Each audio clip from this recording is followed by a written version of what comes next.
time na mga idol. Uwi muna tayo break time kasi luluto pa tayo. Bili muna tayo ng pangulam. Tapos lulutuin pa natin. Ayan o. Atay baluga.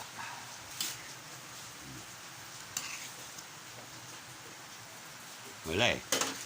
Yung mga kasama ko sa bahay. Magdamag nagsiselfon. Kaya maghapon tulog.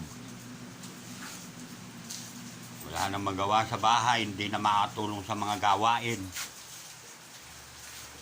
Sabihan mo, pagagalitan ka pa. Gagalit pa. Sama pa ng loob. Ay, ang kabataan talaga ngayon. Mga bagong sibol talaga. Wala kabuhay buhay. Nakakasar na. Wala ka namang magagawa.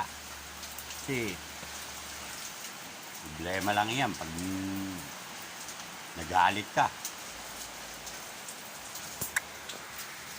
Kailan kaya magbabago ang mga kabataan, no? Mga pagkain, ayun nang kumain ng mga pagkain, gawa ng kalikasan, puro na lang artificial. Kung maibabalik ko lang, dapat di na nagka-cellphone, dapat di na nagka-computer. Ay, nako po. Mahina-hina ka sa panahon ngayon, talagang bibigay ka. Dahil konsumisyon ka sa mga kabataan ngayon.